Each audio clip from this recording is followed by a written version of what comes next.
It's the Democratic Party trying to employ people to actively propagandize to an audience that thinks they're getting real information, like real unvarnished truth from independent content creators online. And the only thing that they're doing is basically the same regurgitated CNN talking points that political consultants deliver in mainstream news.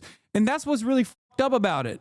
But of course, the first story that I'm going to start off with before we get into the special report on the mass shooting that took place in Minneapolis today is actually one that was written by a friend of the show and friend of mine, Taylor Lorenz. You might like her takes, you might hate her takes, you might think she gets a little crazy on the social media platforms from time to time. And turns out she had a piece for Wired Magazine, a deep dive into a dark money group that is secretly funding high-profile Democratic influencers. And I obviously have a lot of additional information to offer as someone who is a progressive content creator, a socialist influencer, if you want to call it that, who has been approached in the past as well. So I can give you guys a little bit more details on this kind of thing too, on top of what she wrote. And there's obviously a bunch of stuff that she was not able to add into this piece because, you know, it would have been far too expansive. An initiative aimed at boosting Democrats' online offers influencers up to $8,000 a month to push the party line. All they have to do is keep it a secret and agree to restrictions on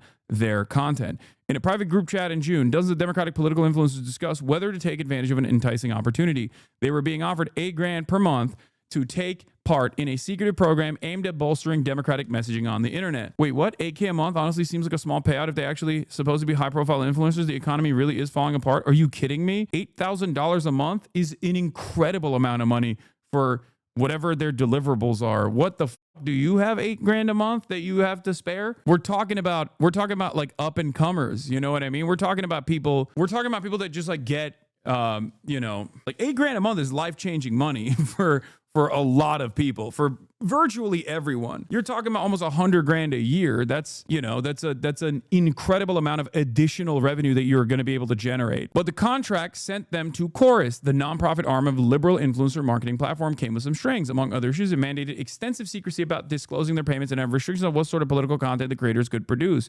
In their group chat, influencers debated the details. Should we send a joint email with all our email addresses, or are we just going to send things separately and hope they change everything for everyone? Lorenzo, a non-binary creator in Columbus, Ohio, with over 884,000 TikTok followers, asked the group. Some joked about collective bargaining. Any Newsies fans in here? Eliza Orlins, a public defender and reality TV star known for appearance on Survivor, posted in the group. We're a union just by saying so. The influencers in the chat collectively had at least 13 million followers across social media platforms. They represented some of the most well-known voices in online posting in support of Democrats, and they are the key. They're key to wherever the party moves next. But ultimately, the group didn't make much progress. Reading through the revised Chorus contract, like you win some, you lose some. A reproductive justice influencer named Perry, who posts under the handle Women in America, responded later in the thread. I also think there's at least 4 other things that should change. But the vibe I got from their email was that there would be minimal, if any, changes. Lorenzo Orlins and Perry did not reply to requests for comment. I don't feel strongly about pushing, to be honest. Aaron Parnas, a Gen Z. Oh my God, Lev Parnas' son, Aaron Parnas, was a part of this. A Gen Z news influencer who has been called the Gen Z Walter Cronkite and has been lauded in legacy media outlets, posted in the chat.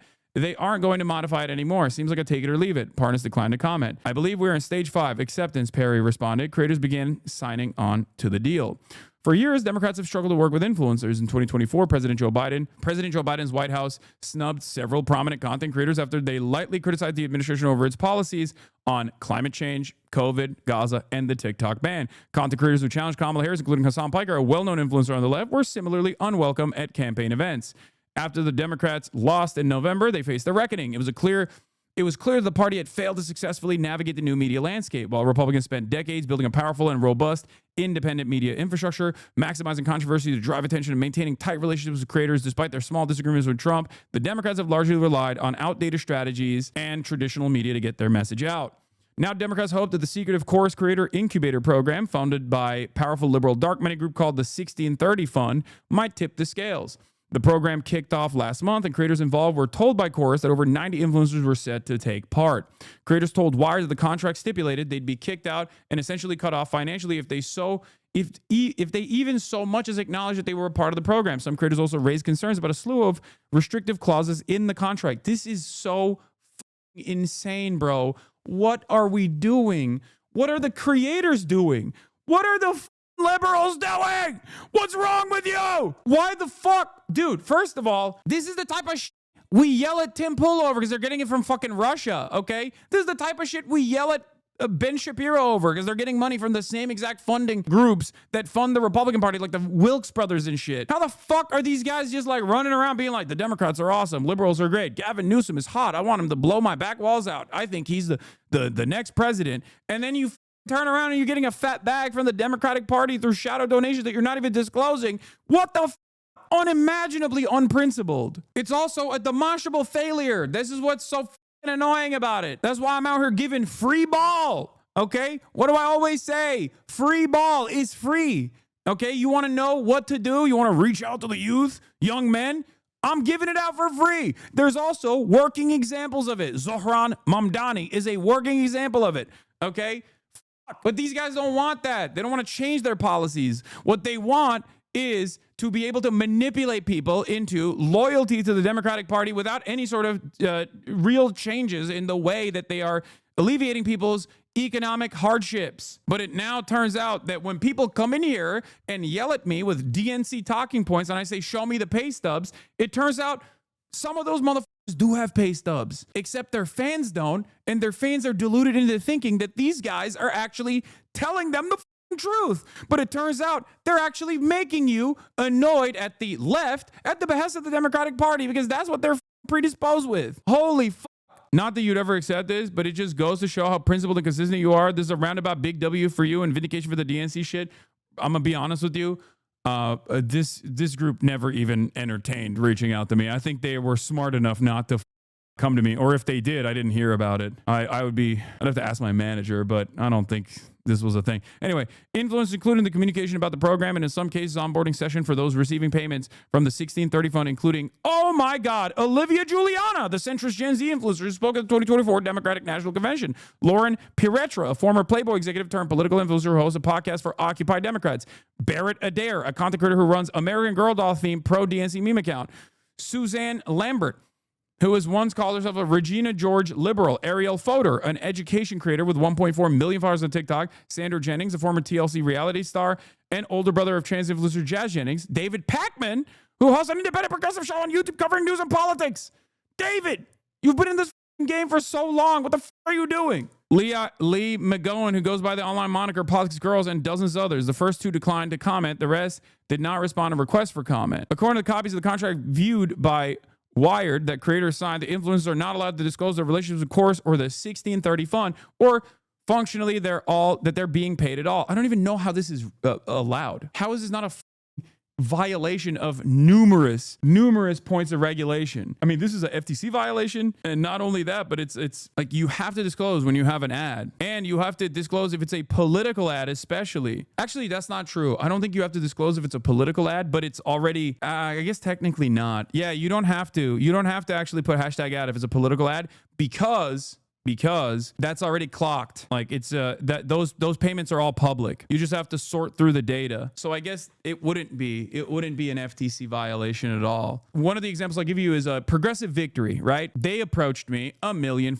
times, but because they were like aligned and affiliated with Destiny, and because they were like being run by Brianna Wu, I was like, I'm not touching that shit. And there's some nice people that work there, some people who are truly ambitious, but what it turned into was a slush fund for Destiny's best friends. And I didn't touch it with a 10-foot pole because I was like, I can't be aligned with something like this because of the people that I am, the people that are running this, and also the people that they think are good voices to uplift, the people that they're willing to pay to do political advertising. For me, I was like, that's not something that I'm interested in. All of the people who are pro-Israel and all the people who are pro-Destiny unironically got paid. Yeah, you were right. Key search disclose. Yeah. She says she takes their talking points and puts them in their own voice, saying she always discloses when she's being paid. When it comes to hawking commercial products or sharing financial advice, federal rules require influencers to disclose when they're being paid. But in a rulemaking last December, the Federal Election Commission voted against similar requirements for influencers spreading political messaging, which is insane, by the way. Why the would you not have to disclose that? Are we kidding? But yeah. In the United States of America, if you are a political operative, you do not have to disclose that you're getting paid to say certain things, which blows my mind. I'm a professional fundraiser. Someone who is collecting checks from a campaign will show up on that campaign's FEC report. Yeah, exactly. That's precisely the reason why I said, like, because it's public on the back end, technically they can get away with saying, oh, you don't have to disclose it, which is bullshit. If it's a super PAC, it could be disclosed, or it could say it's paying some other PAC that's paying some other PAC, etc. The real dark money, though, is the 501c3s and the 501c4s, since they do not have to report. Exactly. It's so fucked up. And it's so goddamn annoying. Anyway, does the liberal influencer believe to have been approached by Chorus about 1630 fund financing opportunity this spring? They were told that Chorus appreciated the work that they were doing online and were asked if they'd be interested in being part of the first cohort of a new program that Chorus was running to help expand their reach and impact, creators told Wired. But following the initial outreach, many creators expressed concern about some stipulations. According to the copies of the contract viewed by Wired, creators in the program must funnel all bookings with lawmakers and political leaders through Chorus. Creators also have to loop Chorus in on any independently organized engagements with government officials and political leaders. If I want to work with another politician, I have to fully collaborate with them, said one creator who was offered the contract but ultimately declined to take it and asked not to be named. If I get Zoran and he wants to do an interview with me, I don't want to give that to them. Creators in the program are not allowed to use any funds or resources that they receive as a part of the program to make content that supports or opposes any political candidate or campaign without express authorization from Chorus in advance in writing per the contract. The contracts reviewed by Wired prohibit standards of partnership disclosures, declaring that creators will not publicize their relationship with Chorus or tell others that they're members of the program without Chorus's prior express consent.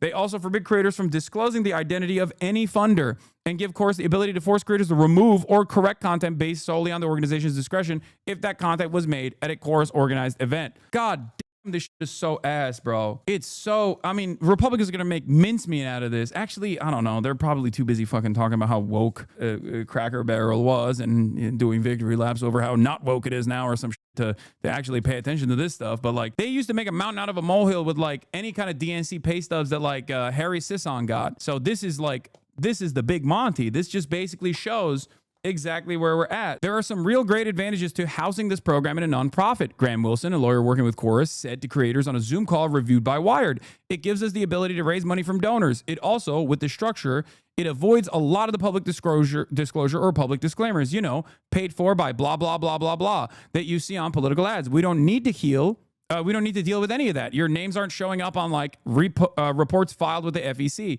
Wilson did not reply to a request for comment. The Federal Election Commission also declined to comment. The goal of Chorus, according to a fundraising deck obtained by Wired, is to build new infrastructure to fund independent progressive voices online at scale. The creators who joined the incubator are expected to attend regular advocacy trainings and daily messaging check-ins.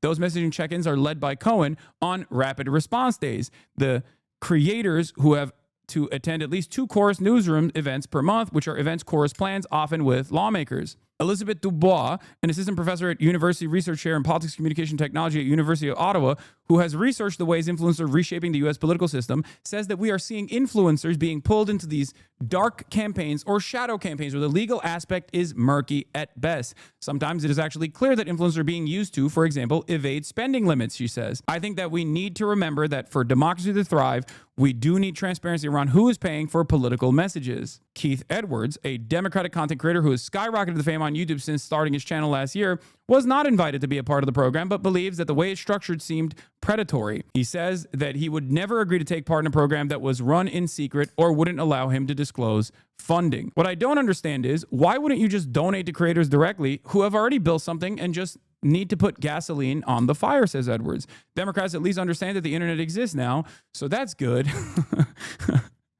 But they still think influencers are just there to do a terrible direct-to-camera interview that no one watches rather than just treating us like another form of media. The influencers offered the funding were given just days to sign the contract, which was essentially presented on a take-it-or-leave-it basis. At least one cohort was specifically told they could not have their lawyers redline it. In that group chat, formed to discuss contract negotiations, some creators discussed a clause prohibiting the disparagement of other creators. Not being able to criticize anyone else affiliated with Chorus felt restrictive to some, according to text messages posted to the chat. Eventually, the creators in the group chats agreed to drop the issues they had. I don't think Chorus is out to screw us. Orleans, a creator who was offered $8,000 per month, said in the group chat. Some influencers for the Chorus Creator Incubator program were offered as little as $250 per month, according to one creator who declined to accept the deal, while others were offered memberships into the amplifier cohort, which provides up to $8,000 per month. Bro, if you're taking a bag for $250, it's the worst. You're like, I'm sorry. If you're literally selling out whatever like ambitions you had as a political commentator for $250 a month, you are not in the right business. At least the people that were selling out for $8,000, that's like life-changing money.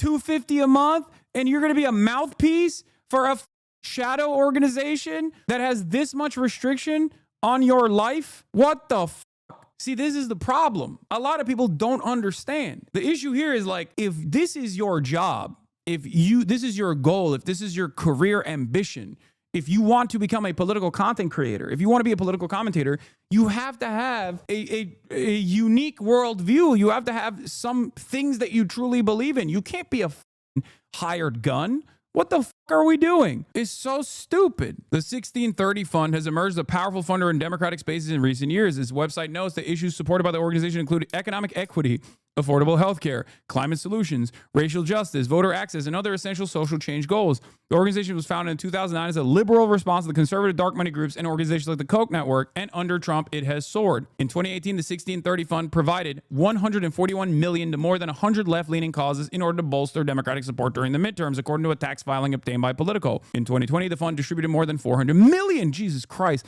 according to the organization's public tax filing, which Politico said was used in efforts to unseat then President Donald Trump and the Republican Senate majority.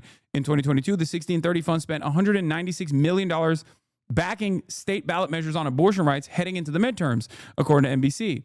Just 4 donors accounted for close to 2/3 of the fund's revenue in 2023, according to its tax filing.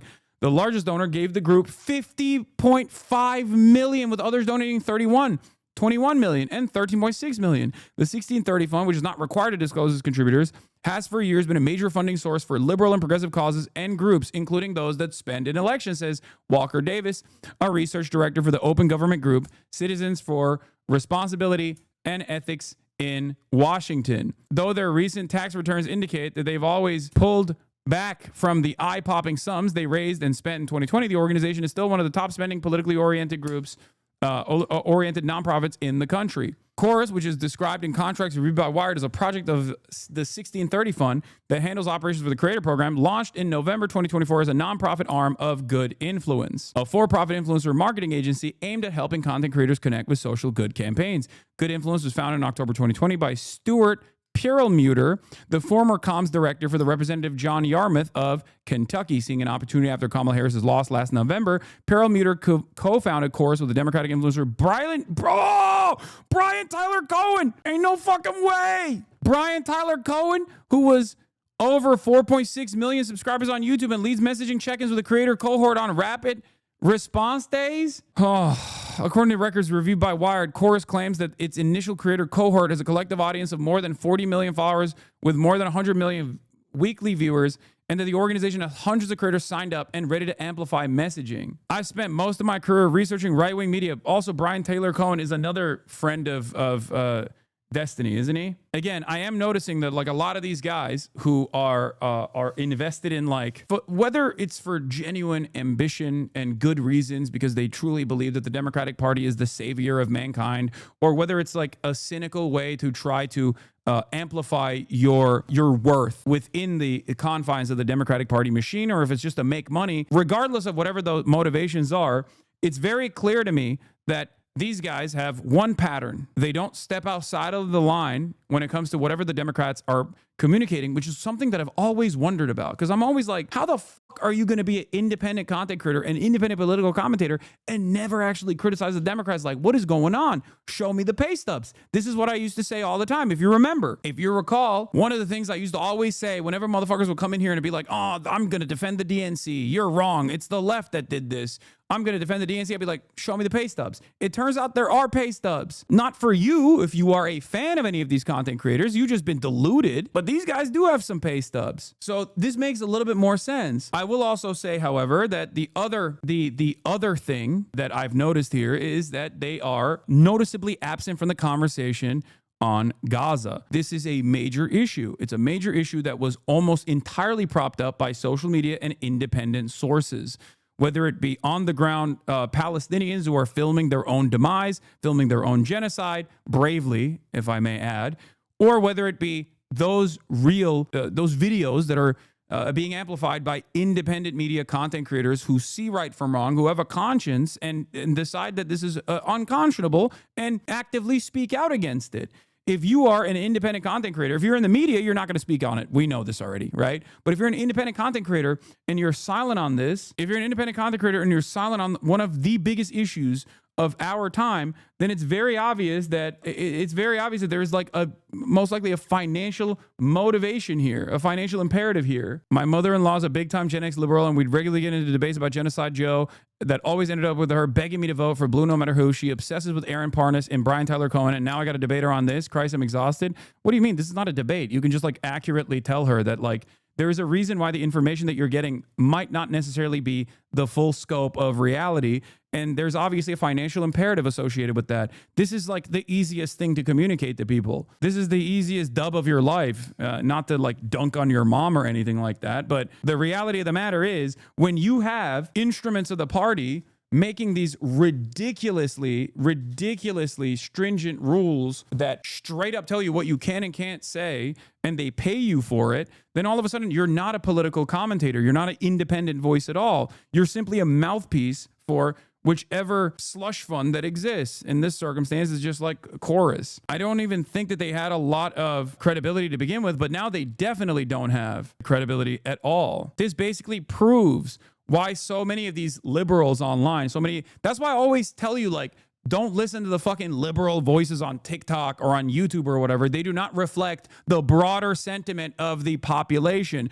The broader base of the Democratic Party, for example, is literally 92% on the fuck Israel side, okay? 77% of Democrats acknowledge that Israel is doing a genocide. 77%. None of these guys actually talk about that. None of these guys actually openly state it. How the could you be an accurate reflection of the Democratic Party's base if you are speaking zero moments about the one singular issue that Democrats have a supermajority opinion on? Democrat voters, I mean. That's it. I don't think this is a purity test. This is not like a purity spiral. This is just like straightforward paid propaganda. This is paid shilling. A paid shilling that unironically creates that same closed circuit that forces Democrats to not actually look at what the real issues are and actively choose to solve them.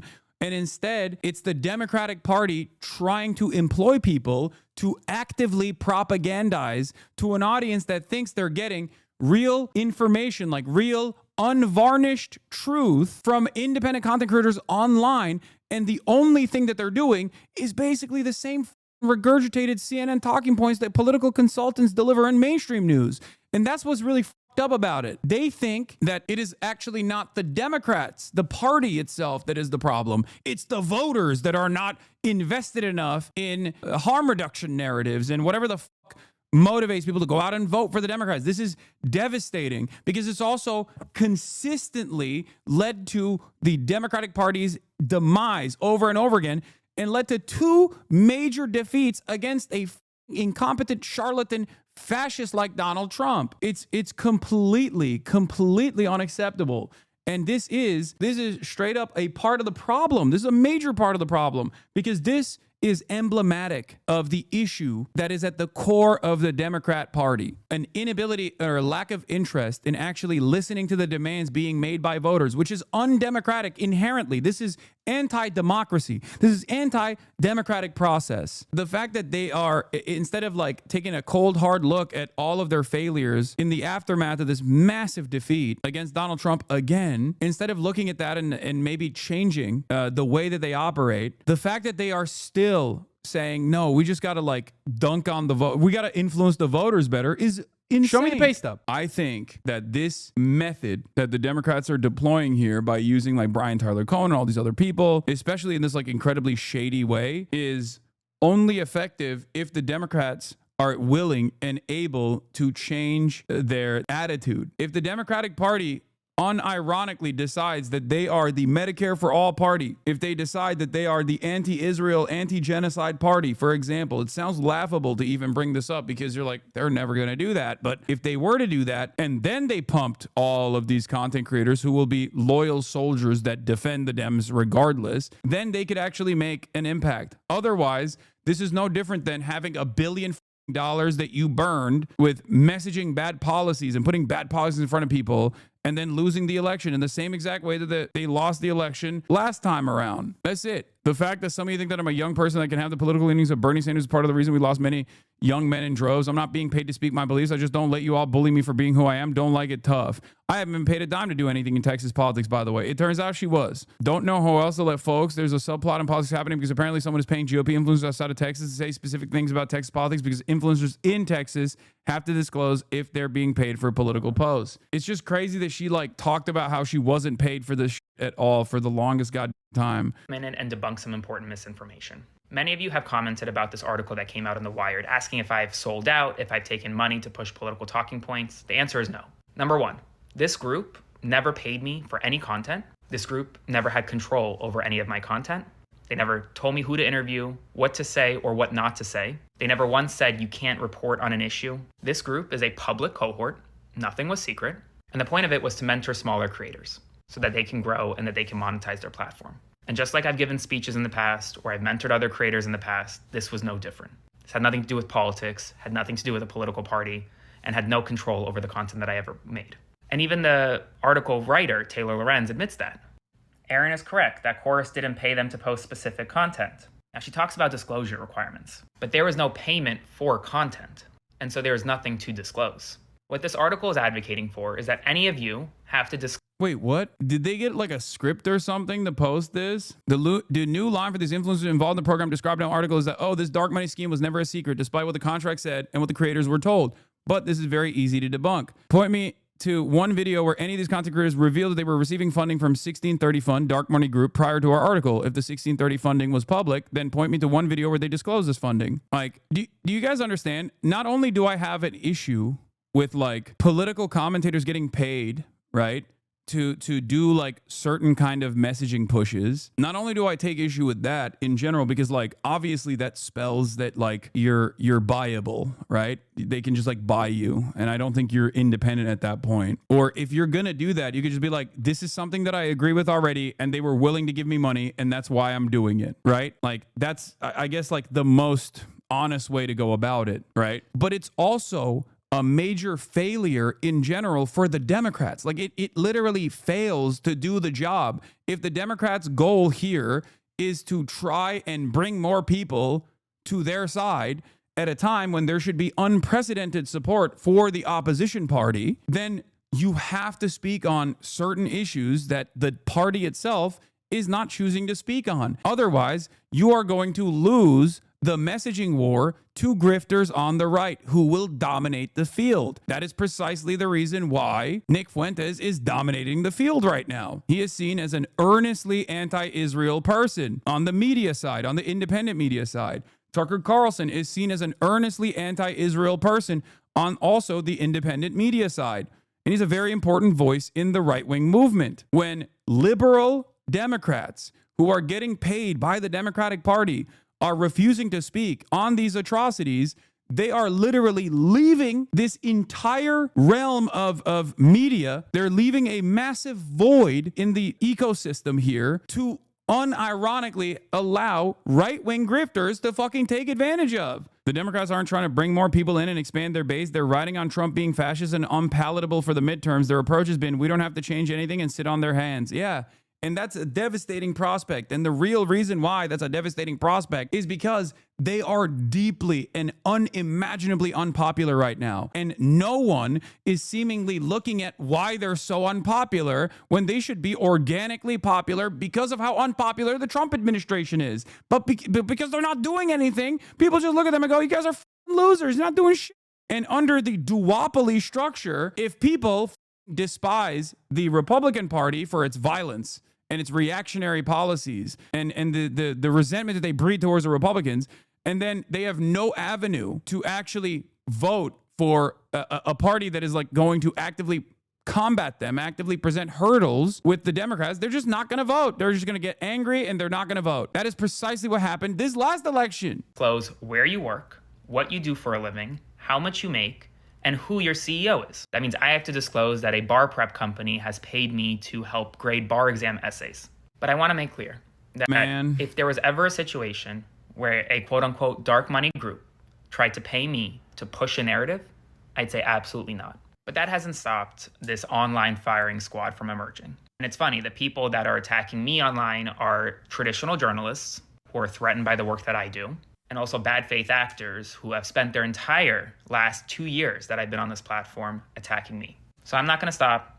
And I want you to know that if you have any questions, comment them below. I've never attacked this person because I don't know who he is. Okay. So if he's like trying to say that I genuinely don't know what he does, I'm completely oblivious to a lot of like the TikTok stuff. This is the first time I'm seeing this shit, you know? I know about this person. This person look crazy, but ultimately it seems like there is a lot of. It seems like there's a lot of the same old talking points coming out. Article in this is Wired. a 7-minute video on TikTok. Yeah, I really enjoyed your commentary and think you have really great takes, but the lack of coverage in Gaza honestly turns me away now, regardless of the validity of the article. I don't get it. They pay you $8K a month just because, no strings attached. That kind of feels like what you're saying. You took money from a Zionist group during a genocide. No PR spinning and changing the facts. The lack of transparency is what people are upset about. I'm good with this. I did my research on it, and I don't see an issue. The left has to catch up to the far right. They've been killing it, like you said, especially on social media. Let's go. Okay, if the left is losing to the far right, you need to understand there's a key reason for it. And that's not just because of moneyed interest. That's not just because like money dominates this fucking field. That's one of the reasons. But the other reason is because the right is in tune with like organically developing resentment movements that they immediately fold back into the Republican Party. Whereas the left, or not the left, but like liberal content creators and the Democrats actively are more invested in like getting their base to just believe in harm reduction narratives when that has been a demonstrable failure. Putting the same harm reduction narratives in front of more people over and over again is not obviously going to allow you to secure a victory here. It failed last election cycle. This is worse than Trump won, because at least in Trump won, there was a movement towards more progressive politicians and more progressive politics that the establishment Dems basically gave way to. They didn't actively try to shank the left flank. They realized that the Trump issue was so pervasive and so scary that they actively stood by as the left grew, and you know, they listened to the demands being made by the base, so much so that they even did those messaging bills about Medicare for all. That's the reason why Kamala Harris ran as a pro-Medicare for all candidate in the primaries after losing, of course. But there was a reason why so many of the Democrats that were on that stage were either actively trying to fight back against Medicare for all, or were just straight up saying that they're pro-Medicare for all. He mentions you at 055. But to say, how could you do this to us? I knew back in 2021 when you had the following to say that you must have been getting paid by someone, and here's the proof. And I was not even going to give this the time of day, but my relationship with you, my actual audience, is the most important thing.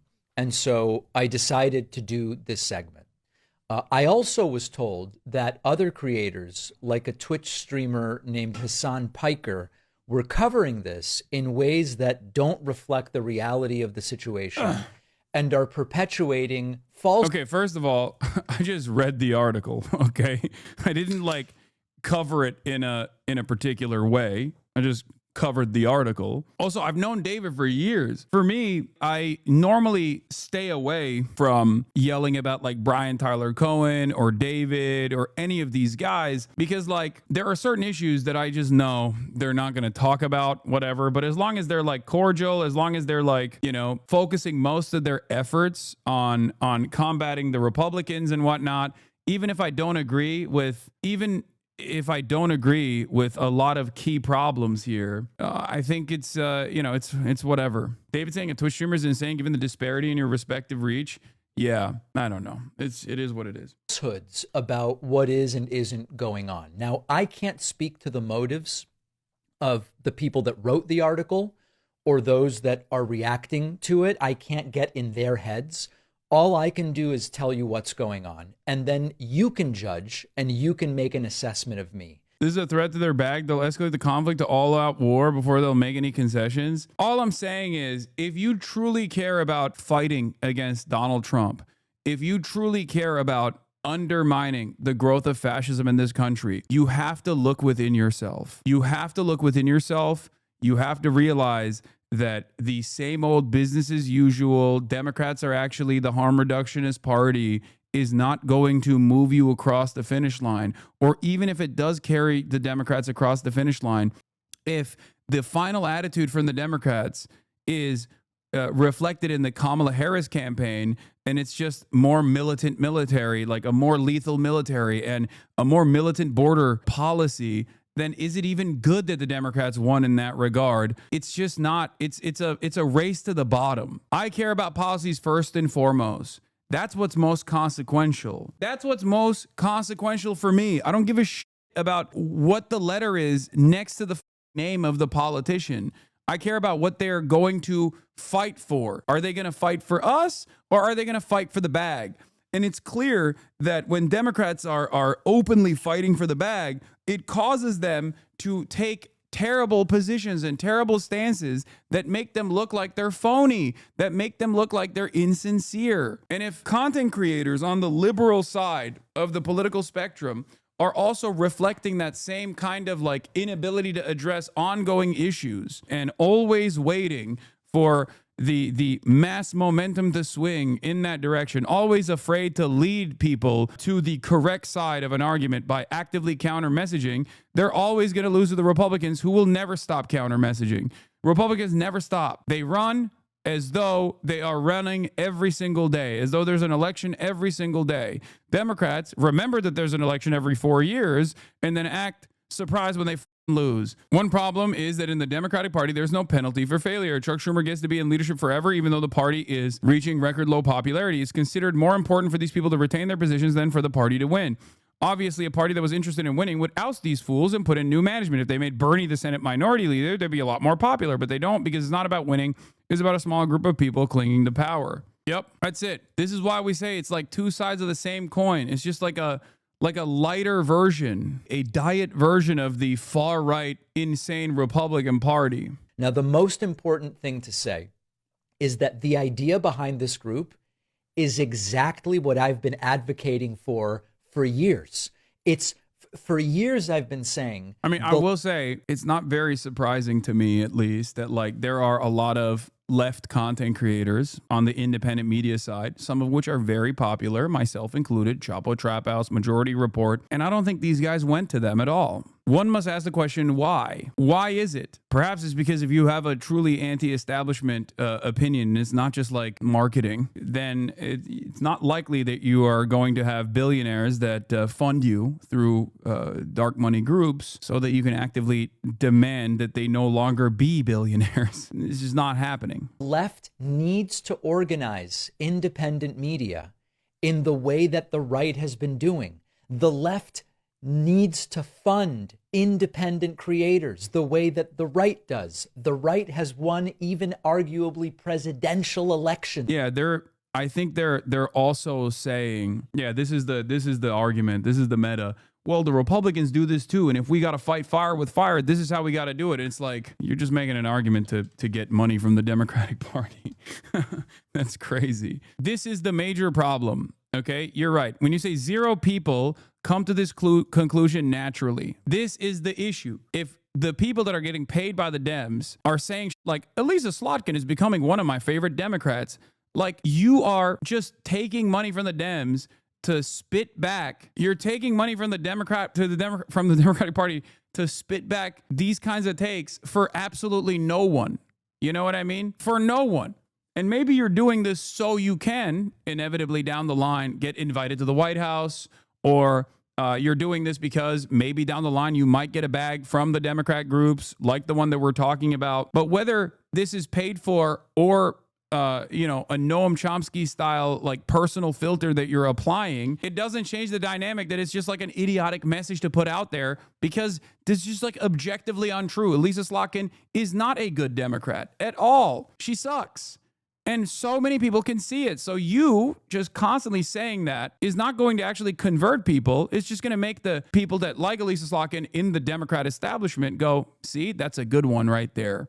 That's a good Gen Z. Democrats paid $8,000 a month for this. The girlies are making edits of Gavin Newsom to Lana Del Rey music on TikTok. It's over. He's now the king of America. I don't make the rules. Wildest part about this Dem paid influencer story is how little they have to show for it. Yeah, Hakeem Jeffries. Breaking news interview with leader Hakeem Jeffries by this activist. 164 views. It's crazy. They're literally just like paying for loyalty with the hopes that eventually they'll be able to have an impact, like a lasting impact on the minds of an audience that they will develop here. This was Olivia's old profile. Communism bad. Hope this helps.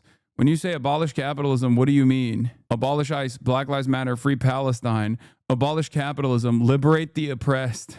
Yeah, that's when she was part of Gen Z for Change and cool. I know. Some people start off and their ambition gets in the way. They're on the right side of politics. They do their advocacy with what they believe in. They advocate for things that they believe in. They want to make change in the world. They want to be a positive force. And then ambition gets in the way. And then all of a sudden, they're no longer as invested in being a positive force in the world. Because they're organized with regard to online and independent media. They're killing us. We've been so behind. And this kind of support for creators is exactly what I've been advocating for. Now, the article is riddled with inaccuracies, and they're not. It blows my mind, by the way, that like Democrats could just be pro Medicare for all and be for public housing, be for free college, and take a serious anti-war stance. And they would literally, for free, by just changing this attitude and changing this communications problem, for free, they would win back a lot of these fucking voters that don't want to vote for them because they don't believe in them. And yet, instead, they spend $20 million trying to find the next Joe Rogan of the left or whatever, and then they spend another fucking shit ton of money through these billionaire-funded shadow groups to get a legion of liberal content creators to also churn out the same shit that they're saying with no real tangible evidence of success.